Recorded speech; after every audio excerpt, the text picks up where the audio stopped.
لقد كان لكم في رسول الله أسوة حسنة. السلام عليكم ورحمة الله وبركاته.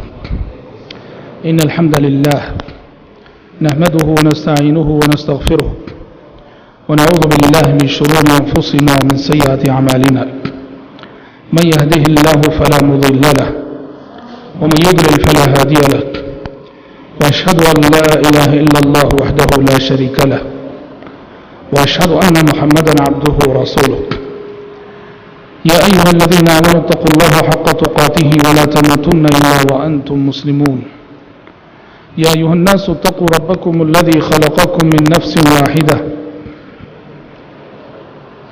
وخلق منها زوجها وبث منهما رجالا كثيرا ونساء، واتقوا الله الذي تساءلون به والأرحام إن الله كان عليكم رقيبا. يا أيها الذين آمنوا اتقوا الله وقولوا قولا سديدا يصلح لكم أعمالكم ويغفر لكم ذنوبكم، ومن يطع الله ورسوله فقد فاز فوزا عظيما. أما بعد، فإن خير الحديث كتاب الله، وخير الهدي هدي محمد صلى الله عليه وسلم، وشر الأمور محدثاتها، وكل محدثة بدعة، وكل بدعة ضلالة، وكل ضلالة في النار.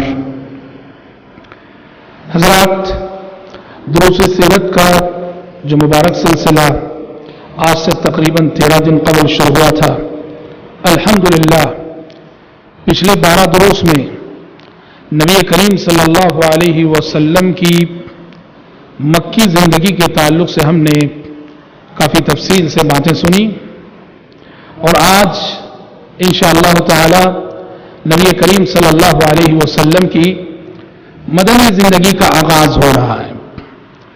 مکی زندگی کے حالات اور تھے اور مدنی زندگی کے حالات اور تھے۔ مکی زندگی میں چیلنجز اور تھے اور مدنی زندگی میں نبی کریم صلی اللہ علیہ وسلم کے سامنے چیلنجز اور تھے۔ مکی زندگی کے تقاضے اور تھے اور مدنی زندگی کے تقاضے اور تھے۔ اسی لیے آپ دیکھیں گے انشاءاللہ تعالی ہمارے آنے والے دروس میں کہ مکی زندگی کے مقابلے میں مدنی زندگی میں کافی نمایاں تبدیلیاں نظر آئیں گی اور کافی عملی اقدامات نظر آئیں گے انشاءاللہ تعالی۔ کل ہم نبی کریم صلی اللہ علیہ وسلم کے سفر ہجرت کی تفصیلات سن رہے تھے، اور سفر ہجرت میں آپ کے ساتھ جو کچھ ہوا، جو واقعات پیش آئے، ان پر تفصیل سے روشنی ڈالی گئی۔ ادھر مدینے والوں کو یہ خبر مل چکی تھی کہ نبی کریم صلی اللہ علیہ وسلم مدینے کے لیے روانہ ہو چکے ہیں، نکل چکے ہیں، اور وہ روزانہ ہر صبح مدینے کے باہر آ کے آپ صلی اللہ علیہ وسلم کا انتظار کرتے تھے کہ آپ کب آ رہے ہیں۔ جس دن آپ صلی اللہ علیہ وسلم مدینہ پہنچے تو سب سے پہلے میں آپ کی آمد کو محسوس کیا اور آپ کو دیکھا ایک یہودی نے۔ اس یہودی نے پکار کے کہا کہ مدینے والوں، جس شخصیت کا تمہیں انتظار تھا، دیکھو وہ شخصیت آ گئی۔ علامہ ابن قیم اور دوسرے اہل علم نے لکھا ہے کہ عید کا سما تھا اس وقت مدینے میں، جب سارا مدینہ تکبیر کی آواز سے گونج اٹھا۔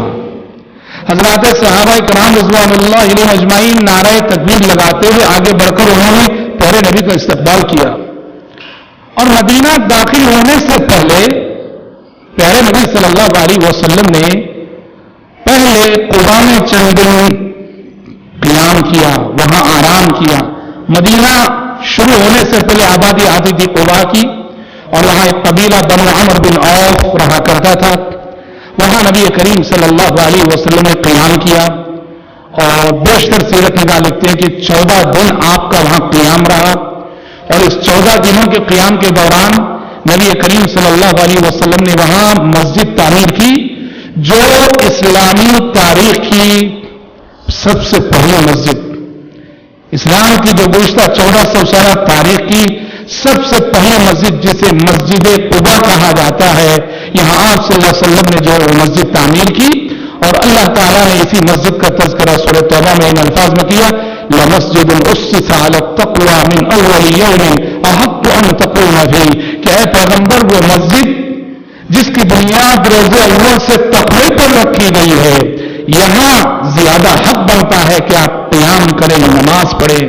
پھر اللہ تعالیٰ نے اہل قباء کی تعریف کرتے ہوئے کہا فیہ رجال یحبون ان یتطہروا واللہ یحب المطہرین، اور یہاں رہنے والے لوگ ایسے ہیں جو پاک صاف رہنے کو پسند کرتے ہیں، اور پاک صاف رہنے والوں سے اللہ محبت کرتا ہے۔ پیارے نبی نے بعد میں اہل قباء سے پوچھا تھا اس آیت کے نزول کے بعد کہ اللہ تعالیٰ نے پاکی صفائی کے سلسلے میں تمہاری تعریف کی ہے، آخر پاکی صفائی کے سلسلے میں تمہاری خصوصیت کیا ہے؟ تو اہل قباء نے کہا تھا کہ ہم جب بھی قضاء حاجت کے لیے جاتے ہیں تو ہمیشہ پانی استعمال کرتے ہیں، جبکہ اس دور میں پتھر اور ڈھیلے استعمال کرنے کا رواج عام تھا۔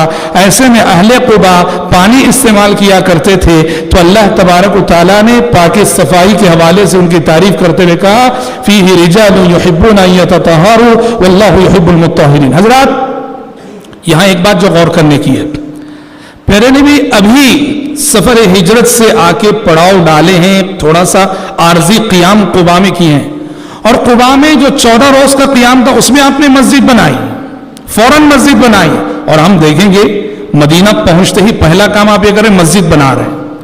قباء پہنچے فوراً مسجد بنائے، اور قباء سے جب آگے بڑھ کے مدینے میں داخل ہوئے فوراً مسجد بنائے۔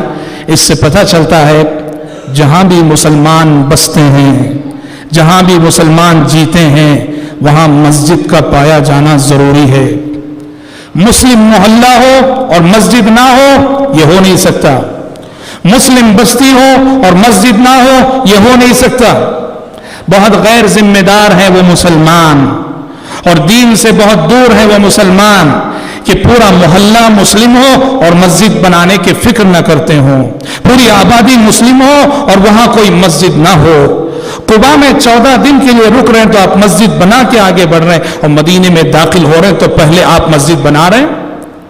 تو اس لیے یاد رکھو اپنا گھر بنانے کے لیے، گھر کی جگہ کا انتخاب کرنے کے لیے، گھر کہاں بنانا چاہیے، گھر کہاں اختیار کرنا چاہیے، یاد رکھیے گھر وہاں بنائیے جہاں اللہ کا گھر ہو، اللہ کا گھر ہو، بھلے سے اس کے لیے آپ کو قربانی کیوں نہ دینی پڑے، سڑکیں تنگ ہو، راستے تنگ ہو، سہولیات کم ہو، لیکن اگر اللہ کا گھر موجود ہے، مسجد موجود ہے، وہاں اپنا گھر بناؤ، وہاں اپنا گھر خریدو، وہاں گھر کرائے پہ لو، اس میں بڑی خیر و برکت ہوگی۔ آپ کی آنے والی نسلوں کی تربیت خود بخود مسجد آتے جاتے رہنے سے ہو جائے گی۔ اگر آپ نے مسجد سے دور گھر بنایا، آپ کے گھر کے قریب مسجد نہ رہی، تو اپنی اولاد کے حق میں سب سے بڑی غلطی آپ کر رہے ہیں، اپنی اولاد کے حق میں سب سے بڑی غلطی آپ کر رہے ہیں کہ آپ ایک ایسی جگہ گھر بنا رہے ہیں جہاں کہ مسجد نہیں ہے، نتیجے میں ہماری اولاد کے لیے، آپ کی اولاد کے لیے ماحول نہیں ملے گا۔ آج ہمارے گھروں کی صورتحال ایسی ہے کہ گھروں میں تربیت ہونا مشکل ہے، بہت کم گھر ہیں جہاں تربیت کا ماحول ہے۔ آج بچوں کی تربیت، نوجوانوں کی تربیت مسجدوں سے ہو رہی ہے، وہ مسجد آتے ہیں، درس سنتے ہیں، خطبے سنتے ہیں، بیانات سنتے ہیں، واعظ و نصیحت کی باتیں ان کی تربیت ہوتی ہے۔ تو پیارے نبی نے قباء میں بھی اور مدینہ آنے کے فوراً بعد جو مسجد بنائی، اس سے یہ عظیم درس ملتا ہے، سبق ملتا ہے کہ ایک مسلمان کی زندگی میں مسجد کا کافی عمل دخل ہے، کافی اہمیت ہے۔ 14 دن قباء میں قیام کرنے کے بعد پیارے نبی صلی اللہ علیہ وسلم مدینے کی سمت آگے بڑھے۔ قباء یوں کہیے کہ مدینے کا آنگن ہے قباء سے آگے بڑھیں تو مدینہ آتا ہے۔ تو مدینے سے بنو النجار کے لوگ پیارے نبی کا استقبال کرنے کے لیے آئے، سب تلواریں لٹکائے ہوئے۔ عربوں کا طریقہ تھا، کسی معزز شخصیت کا استقبال کرنا ہوتا تلواریں ہتھیار لٹکائے ہوئے آتے تھے، جس کا مطلب یہ ہے کہ ہم ان تلواروں سے آپ کی حفاظت کریں گے۔ اور پیارے نبی صلی اللہ علیہ وسلم ابو بکر کو اپنی سواری پہ اپنے پیچھے بٹھائے ہوئے مدینے میں داخل ہوئے، اور اس حال میں داخل ہوئے کہ مدینے کی بچیاں خوشی سے جھوم رہی تھی اور وہ مشہور ترانہ پڑھ رہی تھی، طلع البدر علینا من ثنیات الوداع وجب الشکر علینا ما دعا للہ داعی ایہا المبعوث فینا جئت بالامر المطاع۔ یہ نعت پڑھ، یہ نظم پڑھتے ہوئے، یہ اشعار پڑھتے ہوئے مدینے والوں نے پیارے نبی کا استقبال کیا۔ دونوں طرف آگے پیچھے اہل مدینہ چل رہے ہیں، پیارے نبی سواری پہ بیٹھے ہیں اور آپ اپنے پیچھے ابو بکر کو بٹھائے. حالانکہ ابو بکر صدیق کی الگ سواری تھی، ابو بکر صدیق کی الگ سواری تھی، دونوں الگ الگ سواری کو لے کر آئے تھے، لیکن یہاں مدینے میں داخل ہوئے، پیارے نبی نے ابو بکر کو اپنی ہی سواری پہ اپنے پیچھے بٹھایا. کیا مقصد تھا؟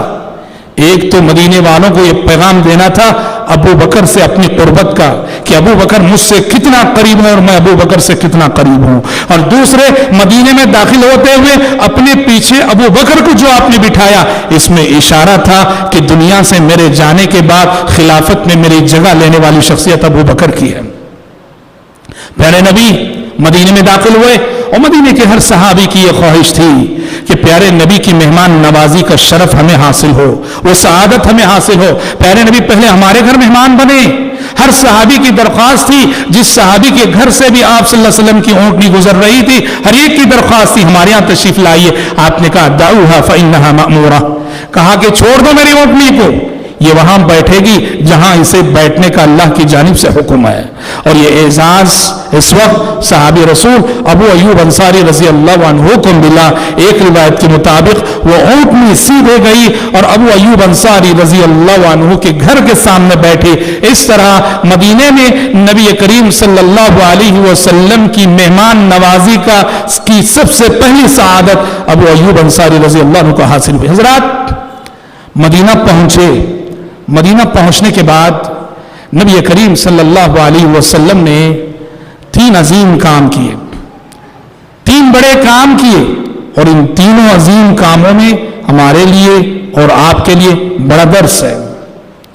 سب سے پہلا کام آپ نے کیا کیا؟ جیسا کہ ابھی ہم نے ذکر کیا، مدینہ پہنچنے کے ساتھ ہی سب سے پہلا کام آپ نے یہ کیا کہ آپ نے مسجد بنانے کی فکر کی. مسجد بنانے کی فکر. سوچو تو صحیح کتنے مسائل آپ کے سامنے تھے، ہاں کتنے پرابلمز آپ کے سامنے تھے، کتنے چیلنجز آپ کے سامنے تھے، لیکن سب سے پہلے آپ نے ترجیح دی مسجد بنانے کو. اس سے سمجھا جا سکتا ہے کہ مسلم سماج اور مسلم سوسائٹی کے لیے مسجد کا پایا جانا کتنا ضروری ہے. مسجد بنائی. 2 یتیم بچوں کی جگہ تھی، قبیلے بنو النجار کے 2 یتیم بچے، ان کو آپ نے قیمت دے کر وہ جگہ خریدی، اور جگہ خریدنے کے بعد دیکھا کہ اس جگہ کے اندر مشرکین کی قبریں، پرانی قبریں ہیں. پیارے نبی صلی اللہ علیہ وسلم نے حکم دیا، وہ زمین کھودی گئی، وہ قبریں کھودی گئی، اور جو کچھ ملی ہڈیاں سب وہ نکال کے دوسری جگہ منتقل کی گئی. اسلام میں قبروں پر مسجد بنانا حرام ہے. قبر کا مسجد سے کوئی رشتہ نہیں ہونا چاہیے، بھلے سے وہ قبر کسی ولی کی، کسی بزرگ کی، کسی متقی کی، کسی بھی انسان کی کیوں نہ ہو. مسجد کا رشتہ اگر قبر سے ہو جائے گا، یہیں سے شرک کا آغاز ہوتا ہے.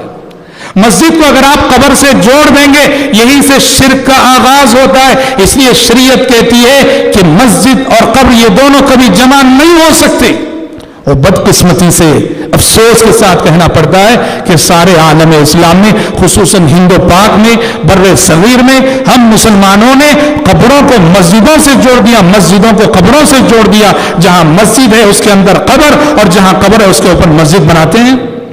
پیارے نبی صلی اللہ علیہ وسلم نے حکم دیا، ساری قبریں اکھیڑی گئیں. پتہ چلا کسی کی بھی قبر ہو، مسلمان کی بھی، کوئی معقول ریزن ہو، کوئی معقول سبب ہو، قبر کو منتقل کیا جا سکتا ہے. تو اس طرح پہلے وہ زمین قبروں سے پاک کی گئی، اور قبروں سے پاک کرنے کے بعد مسجد کی تعمیر کا آغاز ہوا.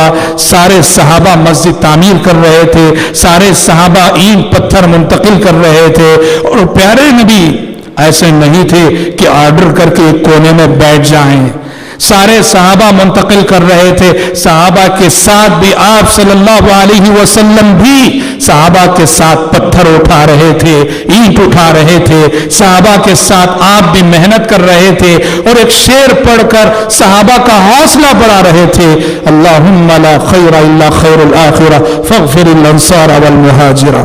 دیکھو آپ چاہتے صرف صحابہ کو حکم دے کے کونے میں بیٹھ جاتے، مسجد بن جاتی، لیکن مثالی لیڈر وہ ہے، مثالی قائد وہ ہے، مثالی رہبر وہ ہے جو صرف آرڈر کرنا نہ جانتا ہو، آرڈر کرنے کے ساتھ ساتھ وہ خود عمل کر کے دکھاتا ہو۔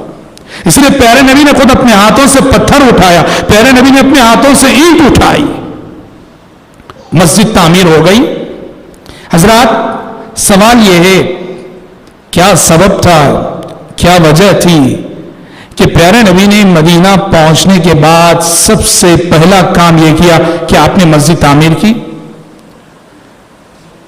مسجد کو جو آپ نے اتنی اہمیت دی، سب سے پہلے جو آپ نے مسجد تعمیر کی، اس سے دراصل مسلم سماج اور مسلم سوسائٹی میں مسجد کے وسیع کردار کی طرف اشارہ ہے۔ مسجد کا کتنا بڑا رول ہوتا ہے مسلم سماج میں۔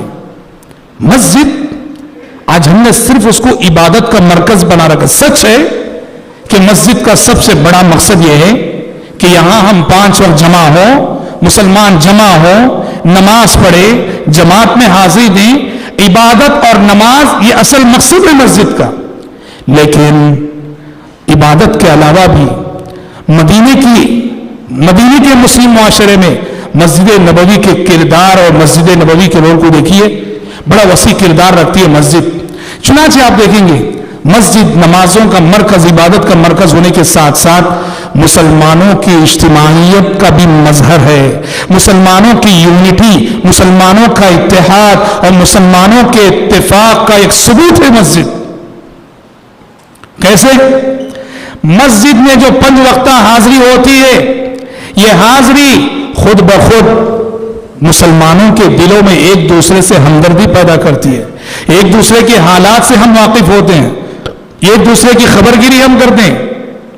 ایک شخص جو پابندی سے نماز کو آتا ہے، کیسے یعنی مسجد سے ہمدردی کا درس کیسے ملتا ہے، غم خواری کا درس کیسے ملتا ہے، ایک دوسرے کی مدد کرنے کا سبق مسجد کیسے دیتی ہے۔ ایک شخص جو 5 نماز میں پابندی سے حاضر ہوتا ہو، اگر وہ شخص جو مہینوں سے جس کو آپ پہلی صف میں دیکھتے رہے، دوسری صف میں دیکھتے رہے، 5 نمازوں میں دیکھتے رہے، اگر وہ 1-2 دن نظر نہ آئے، مسجد کے سارے مصلی اس کی کمی کو محسوس کریں گے۔ سارے نہ صحیح میجارٹی تو محسوس کرے گی، اچھا میجارٹی نہ صحیح کچھ لوگ تو محسوس کریں گے۔ کیا سبب ہے؟ فلاں صاحب جو پابندی سے آتے تھے، پہلی صف میں جو ہمیشہ کھڑے ہوتے تھے، 2-3 دن سے نظر نہیں آ رہے۔ جی دیکھو سبحان اللہ، آپ کو پتا چلا اچھا وہ اس لیے نظر نہیں آ رہے ہیں کہ وہ بیمار ہیں۔ دیکھیے سبحان اللہ، ایک مجبور کی مجبوری کا آپ کو پتا چلا۔ اب آپ جاتے ہیں ان کے گھر عیادت کرنے کے لیے، پتا چلا کہ بیمار بھی ہیں، مجبور بھی ہیں، علاج کے لیے پیسہ بھی نہیں ہے، گھر میں بیوی بچے پریشان ہیں، جب سے وہ بیمار ہیں گھر میں گزر بسر مشکل ہو گیا۔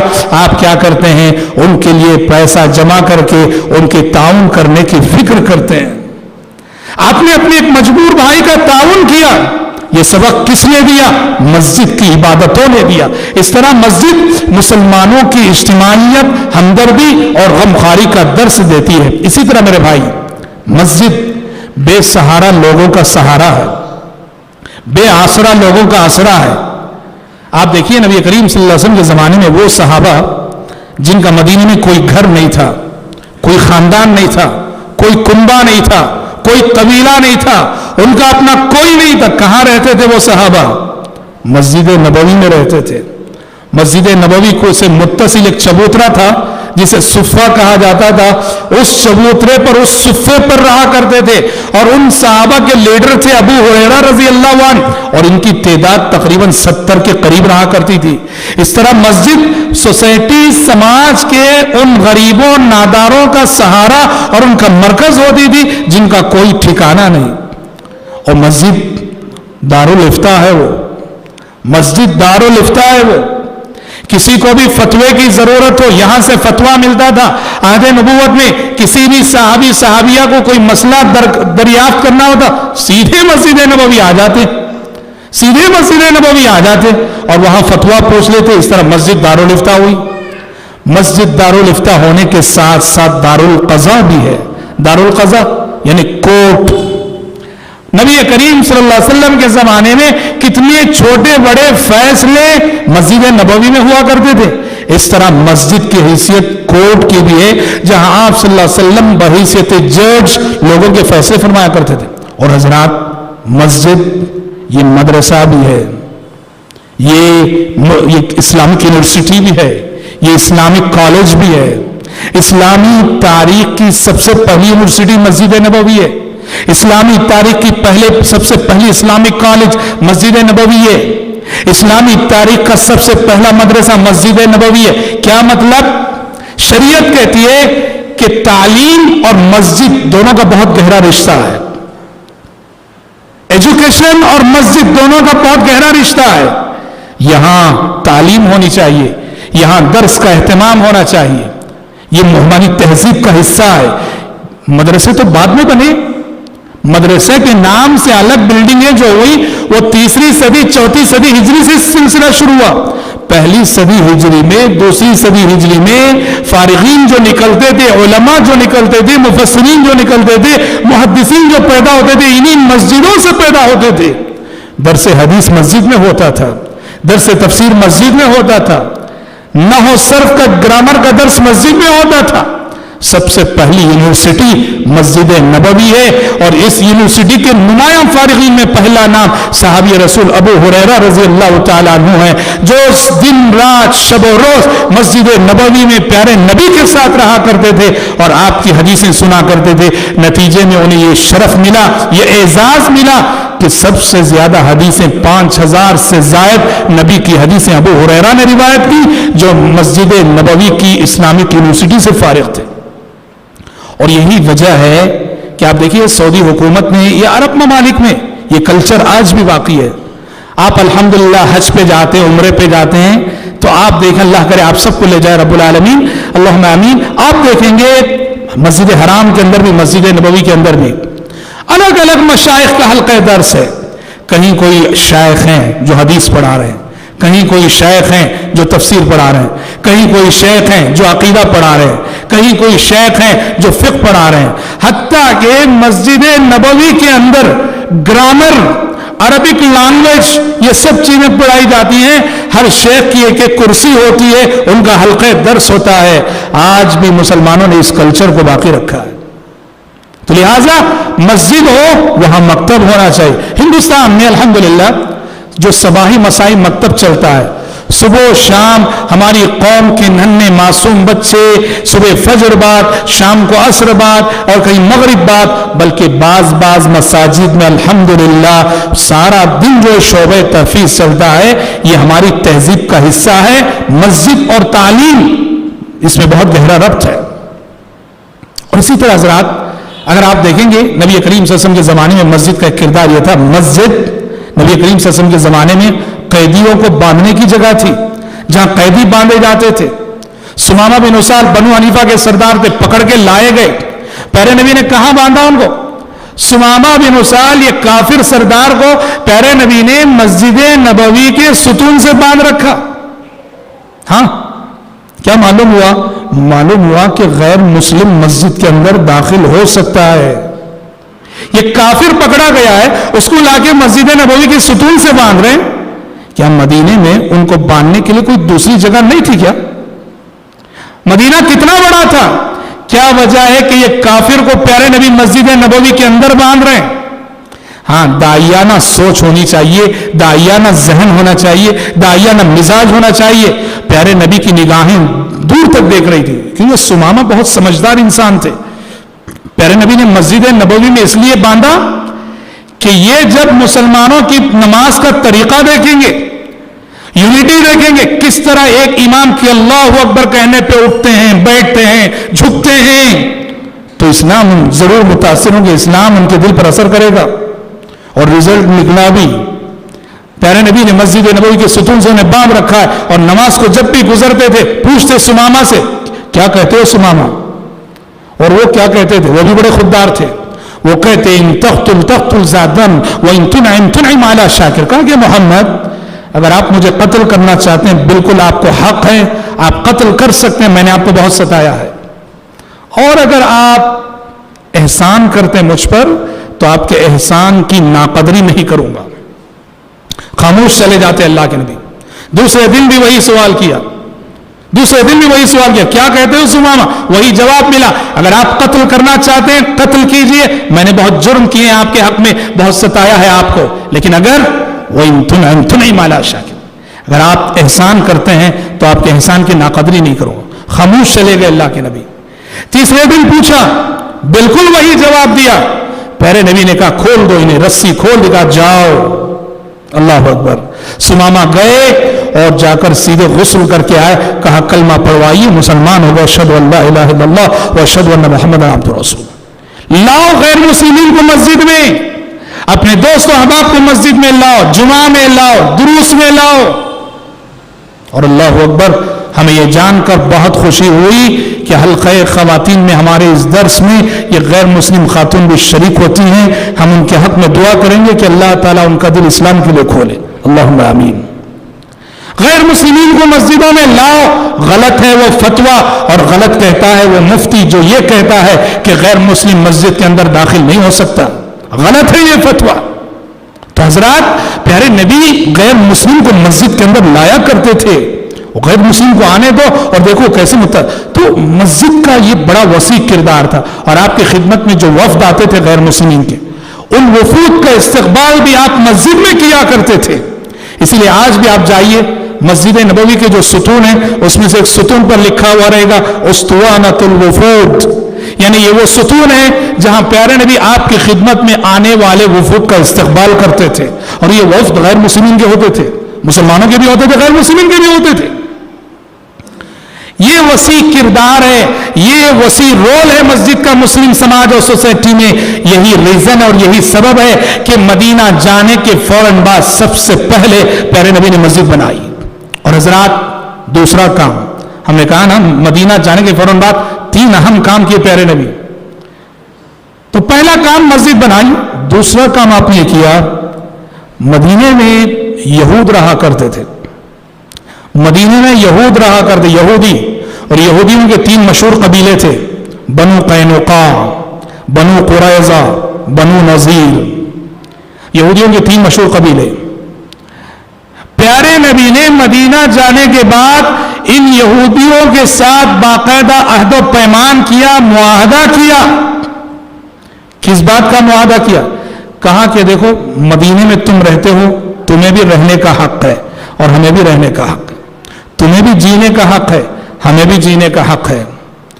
اور کہا کہ مدینے کو امن والا شہر بنانا, پیسفل شہر بنانا, یہ تمہاری بھی ذمہ داری ہے, ہماری بھی ذمہ داری ہے. چلو ہم دونوں مل کے معاہدہ کرتے ہیں. سیرت کی کتابیں اٹھا کے دیکھو, اس معاہدے کو تمام سیرت نگاروں نے ذکر کیا ہے میثاق مدینہ کے نام سے, جہاں مسلمان اور یہودیوں میں معاہدہ ہوتا ہے کہ مدینے کو پرامن شہر بنائیں گے, اور اگر مدینے پر کوئی بھی حملہ کرے ہم دونوں مل کر ڈیفنس کریں گے, دفاع کریں گے. کیا معلوم ہوا؟ اس سے معلوم ہوتا ہے سب سے پہلی بات کہ اسلام مسلمانوں کو یہ تعلیم دیتا ہے جس ملک میں جہاں تم رہتے ہو وہاں اگر دوسرے مذاہب کے ماننے والے لوگ بھی موجود ہیں, ان کے ساتھ پرامن طریقے سے جینے کی کوشش کرو. ان کے ساتھ پرامن طریقے سے جینے کی کوشش کرو. قرآن کہتا ہے کافروں کے سلسلے میں, لا ينهاكم الله عن الذين لم يقاتلوكم في الدين ولم يخرجوكم من دياركم ان تبروهم وتقسطوا اليهم ان الله يحب المقسطين. قرآن کہتا ہے ایسے غیر مسلم, ایسے کافر جو تم سے دشمنی نہیں رکھتے, تمہیں تمہارے ملک سے نہیں نکالتے, ان غیر مسلمین کے ساتھ حسن سلوک کرنے سے اللہ تمہیں روکتا نہیں. ان غیر مسلمین کے ساتھ انصاف کا معاملہ کرنے سے اللہ تمہیں روکتا نہیں. حسن سلوک کرو ان کے ساتھ, انصاف کرو ان غیر مسلمین کے ساتھ, کیونکہ ان اللہ یحب المقسطین, غیر مسلم کے ساتھ انصاف کرنے والوں کو بھی اللہ پسند کرتا ہے. یہ بہت بڑی بات ہے, خصوصاً ہم یعنی ہندوستان جیسے ممالک جہاں مسلمان ایک مائنورٹی اور اقلیت کی حیثیت سے نان مسلم میجورٹی کے درمیان رہتے ہیں. یہ سب تعلیمات بڑی اہمیت کی حامل ہیں. پیارے نبی نے پہلے کوشش کی یہودیوں سے معاہدہ کر کے پرامن طریقے سے جئیں گے, ہم تم کو نہیں ستائیں گے اور تم ہم کو مت ستاؤ. اور مدینے کا دشمن وہ تمہارا بھی دشمن, وہ ہمارا بھی دشمن. لیکن ان یہودیوں نے اس عہد و پیمان کا لحاظ نہیں رکھا. آپ دیکھیں گے انشاءاللہ آگے ہم بتائیں گے کہ انہوں نے قدم قدم پہ اس وعدے کو, اس عہد و پیمان کو توڑا. تب نبی کریم صلی اللہ علیہ وسلم مجبور ہوئے ان یہودیوں کو مدینے سے نکالنے پر. اگر وہ معاہدوں کو نبھا کے چلتے, وعدوں کو نبھا کے چلتے, پیارے نبی صلی اللہ علیہ وسلم انہیں کبھی مدینے سے نہ نکالتے. اس سے ایک بات یہ بھی معلوم ہوتی ہے, پیارے نبی نے یہودیوں کو جو حقوق دیے مدینہ جانے کے ساتھ ہی, کہ مسلم کنٹری میں اسلام جو نان مسلم رہتے ہیں ان کو ان کے مذہبی حقوق بھی دیتا ہے, ان کو جینے کا حق دیتا ہے, ان کو ان کے مذہبی حقوق دیتا ہے. مسلم کنٹری میں نان مسلم رہ سکتے ہیں, اسلام انہیں یہ حق دیتا ہے. اور حضرات, تیسرا اور سب سے اہم کام جو پیارے نبی نے مدینہ جانے کے فوراً بات کیا, وہ کیا ہے؟ وہ ہے کہ آپ کے سامنے مہاجرین کے مسائل کا ایک انبار تھا. دیکھو, سینکڑوں کی تعداد میں صحابہ مکہ چھوڑ کے آئے ہیں, اور یہ ایسے صحابہ ہیں کچھ نہیں, وہ مکے میں بڑے امیر تھے, بڑے مالدار تھے, سب کچھ تھے. مدینے میں وہ صفر ہیں, کچھ نہیں ان کے پاس, نہ گھر بار ہے, نہ کاروبار ہے, نہ بیویاں ہیں, نہ بچے, کچھ نہیں. اللہ اکبر, سب کچھ اللہ کے راستے میں لٹا کر قربان کر کے آئے ہوئے ہیں. اب ان صحابہ کے بہت سارے مسائل, اب وہ کیا کھائیں گے, کیا پیئیں گے, کہاں رہیں گے, جی کیا بزنس کریں گے, بڑے مسائل. اللہ اکبر, سینکڑوں کی تعداد میں جو صحابہ تھے, مہاجر صحابہ, پیارے نبی صلی اللہ علیہ وسلم نے ان کے مسائل کا کتنا اچھا حل نکالا, کتنا اچھا حل نکالا آپ صلی اللہ علیہ وسلم نے. آپ نے انصار, اور انصار کسے بولتے ہیں؟ مدینے کے جو رہنے والے صحابہ تھے ان کو انصار, اور جو مکے سے ہجرت کر کے آئے تھے ان کو مہاجرین. پیارے نبی نے مہاجرین کے مسائل کا حل یہ دریافت کیا, آپ نے ایک ایک انصاری کا بھائی چارہ ایک ایک مہاجر کے ساتھ کرا دیا. ایک ایک مہاجر صحابی کو ایک ایک انصاری صحابی کی کفالت میں دے دیا. دوسرے الفاظ میں اگر کہیں, آپ نے ایک ایک مہاجر صحابی کو ایک ایک انصاری کا فیملی ممبر بنا دیا. ایک ایک مہاجر کو ایک ایک انصاری کے حوالے کیا, کہا ان کا کھانا, ان کا پینا, ان کا پہننا, ان کا رہنا, ان کا سونا جاگنا سب تمہاری ذمہ داری. جیسے تم اپنے فیملی ممبرز کو کھلاتے ہو ان کو بھی کھلانا, جیسے تم اپنے بیوی بچوں کو پلاتے ہو ان کو بھی پلانا, جیسے تم اپنے بیوی بچوں کے لیے کپڑے پہناتے ہو ان کو بھی پہنانا, جیسے کہ وہ تمہارے ایک فیملی ممبر ہو. اور حضرات, اس موقع سے مدینے کے انصاری صحابہ نے جو قربانیاں دی, وہ میں یہ نہیں کہتا کہ اسلامی تاریخ میں بلکہ پوری انسانی تاریخ میں ایثار و قربانی کی ایک نادر مثال ہے. انصاری صحابہ نے جس طرح دل کھول کر اپنے مہاجر بھائیوں کا استقبال کیا اور ان کے لیے جو قربانیاں دی, اللہ کی قسم آپ اسلامک تاریخ نہیں پوری انسانی ہسٹری پڑھ لیجئے, پوری تاریخ میں ایسی نظیریں نہیں دکھا سکتے آپ. جب ایک انصاری صحابی نے پیارے نبی کے پاس آ کے کہا, اے اللہ کے نبی, میرے 2 باغیچے ہیں, میرے 2 باغ ہیں, میں ایک باغیچہ اپنے اس مہاجر بھائی کو دیتا ہوں, ایک میں رکھ لیتا ہوں. دے دیا. ایک اور انصاری صحابی آئے, آگے کہا, اللہ کے نبی میرے 2 بزنس ہیں, میرے 2 کاروبار ہیں, ایک کاروبار میرا اور ایک کاروبار ان کو دے دیتا ہوں. ایک اور انصاری صحابی آئے, آ کے کہا کہ اللہ کے نبی میری 2 بیویاں ہیں, میری 2 بیویاں ہیں, میں ایک رکھ لیتا ہوں اور ایک کو طلاق دیتا ہوں, اور طلاق اس کو دیتا ہوں جس کو دیکھ کر یہ میرا مہاجر بھائی پسند کرے. اللہ اکبر. انسانی تاریخ میں ایسی مثالیں نہیں دکھا سکتے آپ, جہاں محض ایمانی رشتے کے تحت انصاری صحابہ نے اپنے مہاجر بھائیوں کے حق میں ایسی قربانیاں دی. آج عدالتوں میں جاؤ, کورٹ میں جاؤ, عدالتوں میں جاؤ, دیکھو کہ کس نے کس کے خلاف کیس کر رکھا ہے. بھائی بھائی کے خلاف کیس لڑ رہا ہے, چچا بھتیجے کے خلاف کیس لڑ رہا ہے. بہن بہن کے خلاف کیس لڑ رہی ہے، رشتہ دار کے خلاف کیس لڑ رہا ہے. عدالتوں میں جو کیس ہیں، آدھے کیس رشتہ دار کے خلاف لڑ رہے ہیں. اللہ اکبر. اور یہاں کوئی رشتہ نہیں، انصار اور تھے، مہاجر اور تھے، لیکن محض ایمانی رشتہ. انما المؤمنون اخوہ، انما المؤمنون اخوہ. اسی لیے کہتے ہیں دنیا میں سب سے مضبوط رشتہ یہ ایمانی رشتہ ہے. اور حضرات سبحان اللہ، ایسا نہیں کہ جب مہاجر صحابہ کو انصاری صحابہ نے پناہ دی، انہیں فیملی ممبر بنا لیا، تو مہاجر صحابہ بس آرام سے بیٹھ کے کھانے لگے. ایسا نہیں، وہ بھی بڑے خوددار تھے، نبی کریم صلی اللہ علیہ وسلم نے عبد الرحمن ابن عوف مہاجر صحابی رضی اللہ عنہ، ان کا بھائی چارہ کرایا تھا سعد بن ربیع رضی اللہ عنہ، جو انصاری صحابی تھے ان کے ساتھ. سعد بن ربیع نے جب عبد الرحمن ابن عوف سے پیشکش کی کہ میرے بزنس میں شریک ہو جائیے، آپ کو شریک کر لوں گا، عبد الرحمن ابن عوف نے کہا میرے بھائی بہت شکریہ، آپ صرف مجھے اتنا بتا دو کہ مدینے کی مارکیٹ کہاں ہے. سعد بن ربیع لے گئے، عبد الرحمن ابن عوف کو مدینے کی مارکیٹ بتا دیے، وہاں سے محنت کی، یعنی کام کرنا شروع کیا، بزنس کرنا شروع کیا.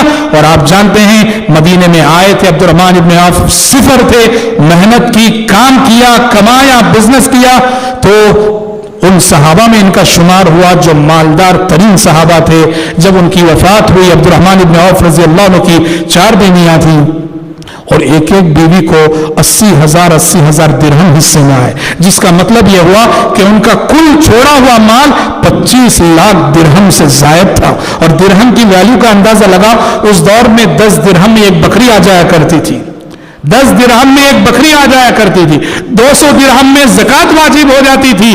تو سوچو کہ 25 لاکھ درہم وہ چھوڑ گئے، بڑی بات ہے. تو ادھر مہاجر صحابہ نے بھی اپنی خودداری کا ثبوت دیا.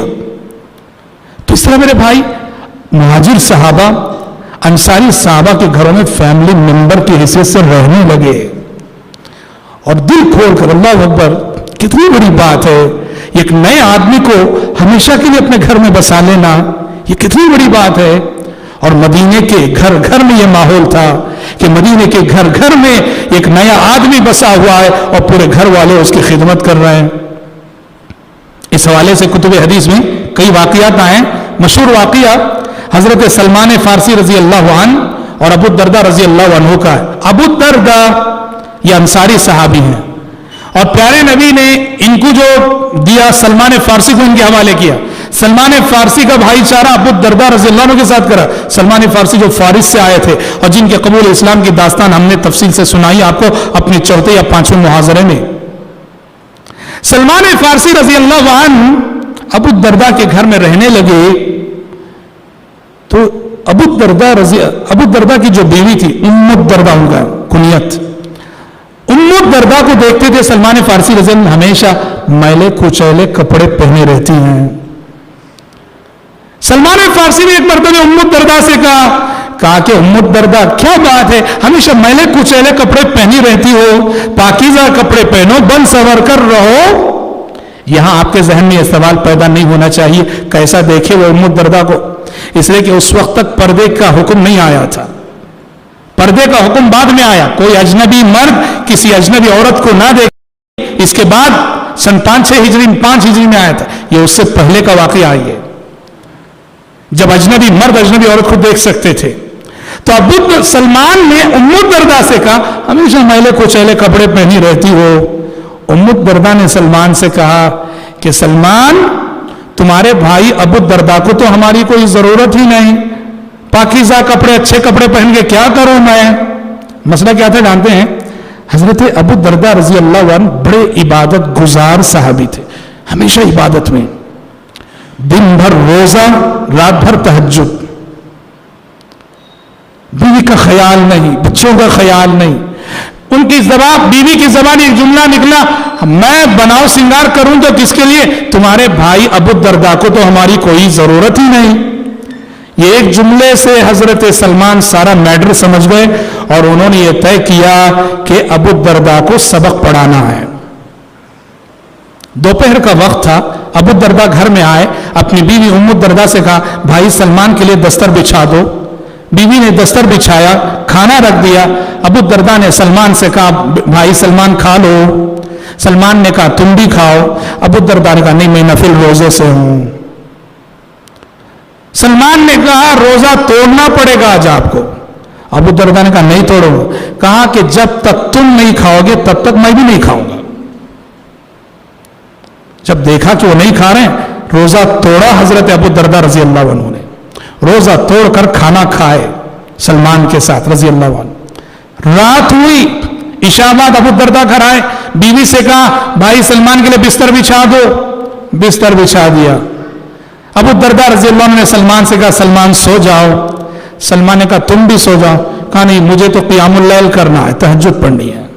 تہجد پوری رات میں کبھی بھی پڑھی جا سکتی ہے، یہ اور بات ہے آخری رات پڑھنا زیادہ افضل ہے. تو کہا مجھے تو قیام اللیل کرنا ہے، آپ سو جاؤ. سلمان نے کہا جب تک تم نہیں سو گے تب تک میں بھی نہیں سوؤں گا. سو گئے. جب حضرت سلمان نے زبردستی کی سو گئے. تھوڑی دیر گزری تھی، ابو الدرداء یہ سمجھ کر کے سلمان سو گئے ہوں گے اٹھے قیام اللیل کے لیے. ادھر سلمان بھی جاگ رہے تھے، وہ بھی اٹھ گئے، پھر پکڑ کے سلا سو جاؤ. رات کے 2/3 حصے گزر گئے. 2/3 رات گزر گئی. سلمان جاگے، ابو الدرداء کو جگایا. دونوں نے وضو کیا، دونوں نے مل کر تہجد پڑھی. تہجد کے بعد ابو الدرداء رضی اللہ عنہ کو سلمان نے نصیحت کی. کہا بھائی تمہارا یہ ذوق عبادت اپنی جگہ بجا ہے، لیکن یاد رکھو ان لجسدک علیک حقا ولعینک علیک حقا ولزوجک علیک حقا فآت کل ذی حق حقا. تمہاری بیوی کا بھی تم پر حق ہے، بیوی کا حق بھی ادا کرو. تمہارے پیٹ کا بھی حق ہے، پیٹ کا حق بھی ادا کرو، کھا لیا کرو. تمہاری آنکھوں کا بھی حق ہے، لہذا سو لیا کرو. کچھ پوری رات تہجد پڑھنا، پورا مہینہ نفل روزے رکھنا، اس سے تمہاری پیٹ پہ، تمہاری آنکھوں پہ، تمہاری بیوی پہ ظلم ہوگا.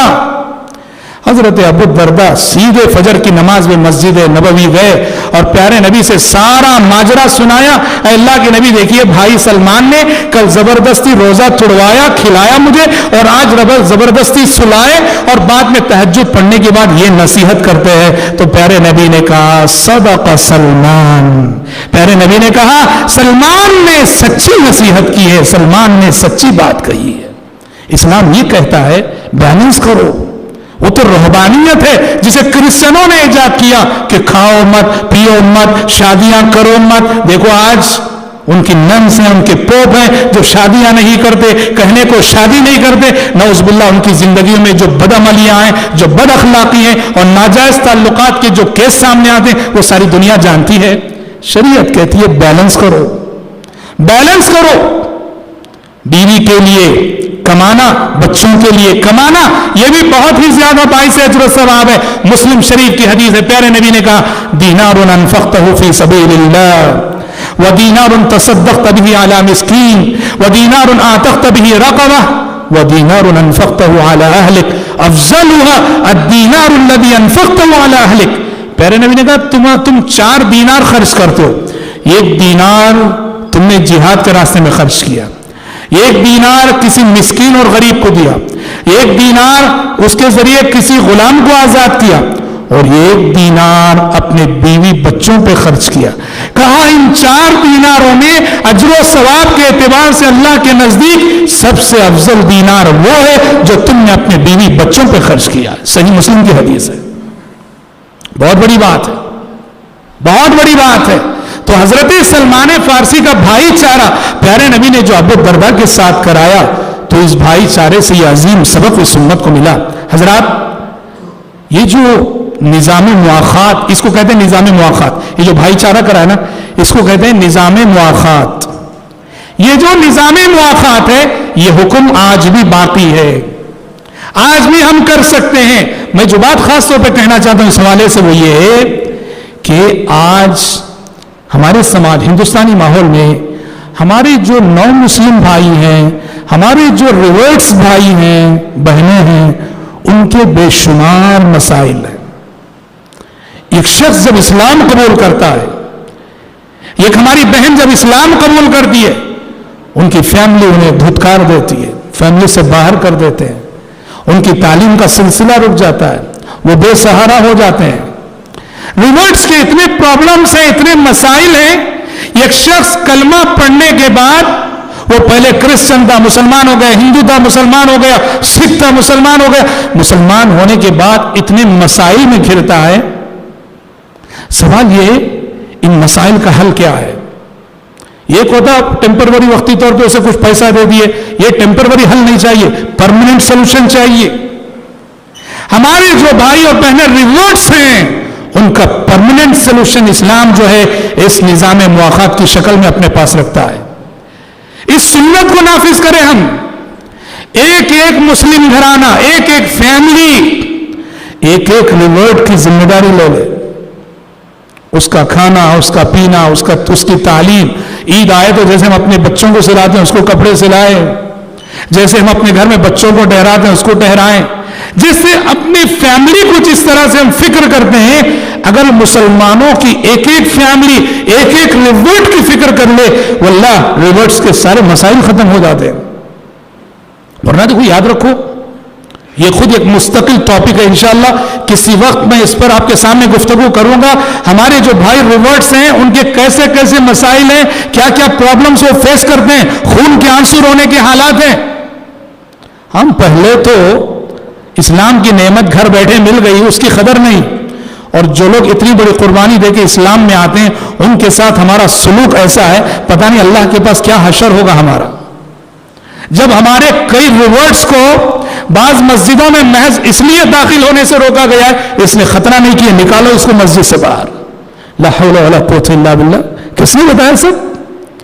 تو ریورٹس جو ہیں ان کے بڑے مسائل ہوتے ہیں، اور سب سے آسان حل یہ ہے ہماری ایک ایک فیملی ایک ایک ریورٹ کی ذمہ داری کو لے لے۔ یہ جو نظام مواخات ہے بھائی چارہ اس کو اپنا لے، واللہ ریورٹس کے سارے مسائل حل ہو جائیں گے۔ اور میں بتاؤں آپ کو، کچھ لوگوں نے ایسا کیا عملاً، ایک نو مسلم مسلمان ہوا، اس کی ساری ذمہ داری قبول کر لی، جی اس کے دو بہت بڑے فائدے، اس کی دو بہت بڑی برکتیں انہوں نے زندگی میں دیکھی۔ سب سے پہلی برکت یہ ہوئی، وہ ریورٹس بردر ہمارا جب سے ان کے گھر میں رہنے لگا، ظاہر بات ہے وہ پردہ تو کرے گا ہی، ایسا نہیں کہ فیملی ممبر کا مطلب یہ نہیں کہ بالکل پردہ اردہ نہیں، پردہ تو کرے گا ہی، ظاہر بات ہے۔ جی ہاں، جب سے وہ ان کے گھر میں رہنے لگا، گھر کے بے دین افراد اسے دیکھ دیکھ کر دیندار بن گئے۔ انہیں شرم آئی کہ ہم خاندانی مسلمان، ہم پریکٹس نہیں کرتے اسلام کی، اور یہ نو مسلم جو ابھی مسلمان ہوا، اللہ اکبر، کیسی نمازوں کا پابند ہے، تہجد کا پابند ہے، تلاوت کا، اس کے جذبے کو دیکھ کر گھر کے جو افراد جو دین سے دور تھے ان کی زندگیوں میں دین آ گیا۔ اور دوسرا فائدہ یہ ہوا، جن لوگوں نے اس چیز کو آزمایا ان کا کہنا ہے، واللہ جب سے ہم نے اس بھائی کو لے کر پالنا شروع کیا ہے، ہماری آمدنی میں غیر معمولی برکت ہو گئی ہے۔ رب العالمین رزق کے دروازے کھول رہا، اور اللہ کا قانون ہے وَمَا أَنفَقْتُم مِّن شَيْءٍ فَهُوَ يُخْلِفُهُ، جو کچھ تم اللہ کے راستے میں خرچ کرو گے اللہ اس کی جگہ تمہیں اور دے گا اور نوازے گا۔ تو حضرات ہمارے پاس حل موجود ہے، سلوشن موجود ہے، ضرورت اس بات کی ہے اس کو عملی زندگی میں نافذ کرنے کی۔ آج ہم انشاءاللہ تعالی اسی پر اکتفا کرتے ہیں، اسی پر رکتے ہیں۔ باقی آگے کی جو زندگی ہے، مدینے کے آگے کے جو حالات ہیں، وہ انشاءاللہ تعالی اپنے آنے والے کل کے درس میں ہم سنیں گے۔ رب العالمین سے دعا ہے کہ اللہ تعالی ہم سب کو، آپ سب کو نبی کریم صلی اللہ علیہ وسلم کی سیرت کے سانچے میں ہماری عملی زندگی کو ڈھالنے کی توفیق عطا فرمائے۔ آمین وآخر دعوانا ان الحمد للہ رب العالمین، والسلام علیکم ورحمۃ اللہ وبرکاتہ۔